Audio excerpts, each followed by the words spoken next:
সভায় আজকে উপস্থিত রয়েছেন রাজবাড়ী জেলা বিএনপির বিপ্লবী আহ্বায়ক রাজপথের লড়াকু সৈনিক অ্যাডভোকেট লিয়াকত আলী বাবু সংগ্রাম করেছেন রাজবাড়ী জেলা বিএনপির বিপ্লবী সদস্য সচিব অ্যাডভোকেট কামরুল আলম।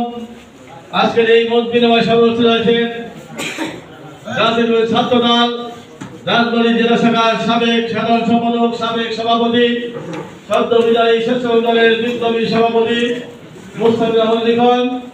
উপস্থিত রয়েছেন রাজবাড়ী জেলা যুব দলের বিপ্লবী আহ্বায়ক রোমান। উপস্থিত আছেন ছাত্র দলের সাধারণ সম্পাদক শাহিন। আরো উপস্থিত রয়েছেন রাজবাড়ী পৌর বিএনপির বিপ্লবী সাধারণ সম্পাদক পাবেল সহ বিভিন্ন অঙ্গ সহযোগী সংগঠনের নেতৃবৃন্দ। সম্মানিত উপস্থিতি, এই পর্যায়ে আপনাদের সামনে যাকে উদ্দেশ্য করে আজকের এই সাংবাদিক ভাইদের সঙ্গে মত বিনিময় বাংলাদেশ জাতীয়তাবাদী দলের পক্ষ থেকে ঢাকা সিটি প্রত্যাশী কালুখালী বালিগঞ্জ এবং পাংশা গণমানুষের নেতা জনাব হারুন রশিদ। সুপ্রিয় সাংবাদিক ভাইরা, আমরা আসলে জায়গাতে যেটা বেরার দেখছি যে রাজবাড়ী জেলা বিএনপির সাবেক সাধারণ সম্পাদক এবং ধানের শীষের মনোনয়ন প্রত্যাশী। এখানে কিন্তু ধানের শীষের মনোনয়ন প্রত্যাশী আমরা একাধিক স্পেসিফিক আমার নাম রয়েছে, কিন্তু অ্যাকচুয়ালি আমাদের জেলার সর্বোচ্চ নেতৃত্ব আমাদের জেলা বিএনপির কনভেনার অ্যাডভোকেট লিয়াকত আলী বাবু, উনিও কিন্তু আমাদের রাজবাড়ী দুয়ে ধানের শীষের মনোনয়ন প্রত্যাশী। এই জন্য এই ব্যানারটা আসলে সমীচীন হয় নাই, যেহেতু ওনার নামটাও থাকা উচিত ছিল। আমরা তো একটা বৃহৎ দল, আপনারা জানেন যে বাংলাদেশের অনেক বড় দল, অনেক জনপ্রিয় দল, আমাদের শহীদ রাষ্ট্রপতি জিয়াউর রহমানের আদর্শের সংগঠন, আদর্শ দ্বারা যে সংগঠন, আমাদের সেই পার্টি চেয়ারপারসন দেশনেত্রী বেগম খালেদা জিয়া এবং আমাদের পার্টির ভারপ্রাপ্ত চেয়ারম্যান, আমাদের 18 কোটি মানুষের প্রাণের স্পন্দন, আমাদের আগামীর বাংলাদেশ, আমাদের পার্টির ভবিষ্যৎ জননেতা জনাব তারেক রহমান সাহেবের। আপনারা জানেন যে দীর্ঘ 17 বছর আন্দোলন সংগ্রামের মধ্য দিয়ে 24 জুলাইয়ের যে রক্তস্নাত গণ অভ্যুত্থান, সেই ছাত্র জনতার রক্তস্নাত অভ্যুত্থানের পরে আমরা যখন নতুন করে বাংলাদেশ পেলাম, ফ্যাসিস্ট বিরোধী যত শক্তি ছিল, ফ্যাসিস্টকে মুক্ত করতে যে যত শক্তি কাজ করেছে, তাদের অকুণ্ঠ সমর্থন নিয়ে আমরা জানি যে বর্তমান যে অন্তর্বর্তী সরকার দেশ পরিচালনা করছে, সেই সরকারের প্রথম এবং প্রধান যে কাজ একটা অবাধ সুষ্ঠু নিরপেক্ষ নির্বাচনের আয়োজন করা। কারণ আমরা জানি যে দীর্ঘ 17 বছর এদেশে মানুষ তাদের ভোটের অধিকার কিন্তু হারিয়ে ফেলেছিল, ভোটের অধিকার কেড়ে নেওয়া হয়েছিল, গণতন্ত্র বালাই ছিল না।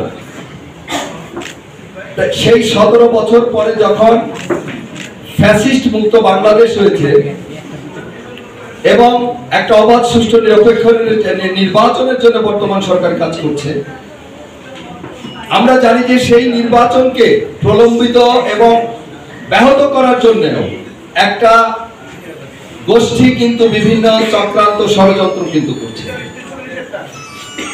আমাদের প্রিয় নেতা পার্টির ভারপ্রাপ্ত চেয়ারম্যান জনাব তারেক রহমান বলেছেন,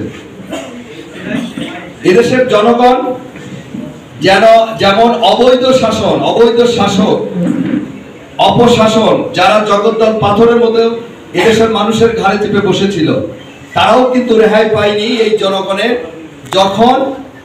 জনগণ যখন ফুঁসে উঠেছে, ছাত্র জনতা যখন মাঠে নেমেছে, তখন তারা কিন্তু পালিয়ে গেছে। সেই একইভাবে এই নির্বাচনকে নিয়ে যদি কেউ কোনো চক্রান্ত ষড়যন্ত্র করে, তাহলেও এদেশের ছাত্র জনতা আবারও কিন্তু এই ষড়যন্ত্র রুখে দিবে।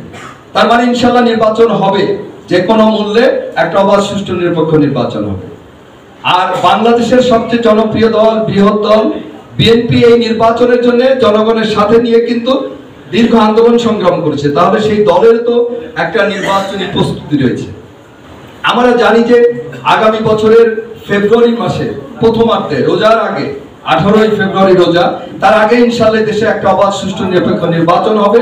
জনগণ তাদের পছন্দের প্রার্থীকে ভোট দিয়ে তাদের প্রতিনিধি কিন্তু তারা নির্বাচিত করবে। তাহলে সেই লক্ষ্যে আমাদের দল কাজ করছে, দলের প্রার্থী বাছাই চলছে, দলের বিভিন্ন কলাকৌশল নির্ধারণ হচ্ছে।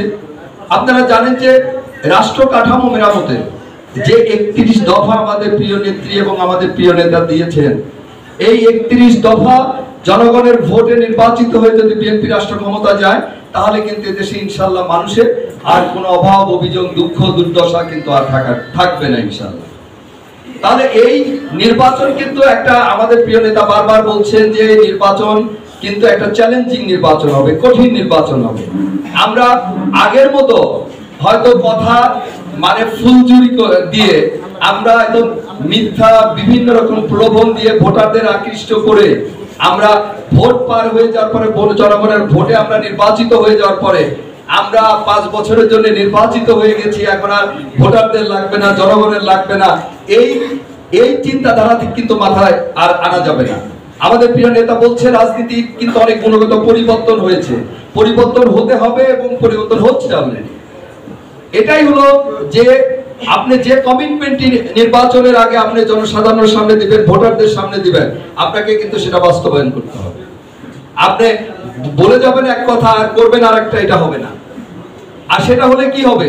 সেটা হলো ওই যে ওয়ান টাইমের মতো, আপনাকে হয়তো একবার আপনি এরকম মিথ্যা প্রলোভন দিয়ে নিলেন, তারপরে কি হবে? সে 5 বছর নাও যেতে পারে, তার আগেই আবার কিন্তু জনগণ যদি ফুঁসে ওঠে, আপনাকে কিন্তু আবার ক্ষমতা থেকে টেনে নামাতে পারে। এই জন্য আমাদের প্রিয় নেতার কথা, রাজনৈতিক যেমন গুণগত পরিবর্তন আনতে হবে, সেই সাথে একটা মানবিক বাংলাদেশও করতে হবে।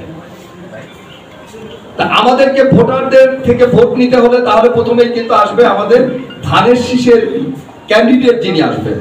আমাদের দল চলছে না বিচার বিশ্লেষণ করে, দলের যে প্রসিডিওর আছে সেই প্রসিডিওর মাফিক দল যাকে যোগ্য মনে করবে তাকেই কিন্তু আপনার ধানের শীষের প্রতীক দিয়ে এই 300 আসনের মতো আমাদের রাজবাড়ী যেমন 2টি আসন রয়েছে, তার আমরা বিশেষ করে আমরা 2 নিয়ে কথা বলছি এই কারণে যে যেহেতু আমরা এই এলাকাকে নিয়ে আমরা আসলে মানুষের সাথে, ভোটারদের সাথে আমরা চেষ্টা করছি কাজ করার জন্য দলের পক্ষে। তা আমাদের অনেক প্রতিযোগী রয়েছে, এই জায়গায়ও কিন্তু আমরা 2 জন রয়েছি, আমাদের বড় ভাই ছোট ভাই আমরা 2 জন রয়েছি, এরকম আরো আমাদের 8-10 জন রয়েছে। আমাদের সর্বোচ্চ সিনিয়র নেতা আমাদের ওই অঞ্চলের যা বাংলাদেশ জাতীয়তাবাদী দল বিএনপি নির্বাহী কমিটির অন্যতম সদস্য, সাবেক সংসদ সদস্য আমাদের নাসিরুল্লাহ সাহু ভাই রয়েছেন, আমাদের অনেক নেতৃবৃন্দ রয়েছেন।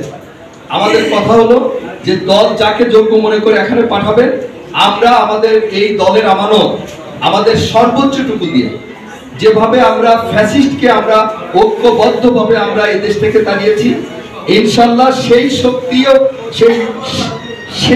সেই পরিমাণ শক্তি দিয়ে ইনশাআল্লাহ আমরা ধানের শীষের প্রার্থীকে বিজয়ী করে আমরা জনগণের সরকার, রাষ্ট্র ক্ষমতায় আমরা বিএনপিকে আমরা দেখতে চাই।